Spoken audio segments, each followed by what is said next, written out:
Kriminolog Zlatko Nikolić kaže da je gotovo nemoguće izvršiti samoubistvo lovačkim karabinom, a imati dve ulazne rane. Nakon uviđaja, Bojanina majka navela je da su joj inspektori rekli da imaju neke sumnje u vezi sa Bojaninom smrću. Bojana je nađena mrtva u krevetu, u donjem vešu u kom je inače spavala. Imala je dve rane na telu. Inspektor koji je radio uviđaj rekao je i da po položaju tela i ranama ona nije mogla sama da upuca sebe, rekla je majka. Kriminolog Zlatko Nikolić kaže da je gotovo nemoguće izvršiti samoubistvo lovačkim karabinom, a imati dve ulazne rane.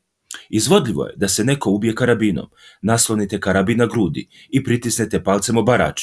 2 puta da jedna osoba puca sebi iz karabina, teško je izvodljivo, skoro nemoguće. Lovački karabin ima jaku udarnu municiju. On je napravljen da ubije krupnu divljač, divlje svinje i muflone.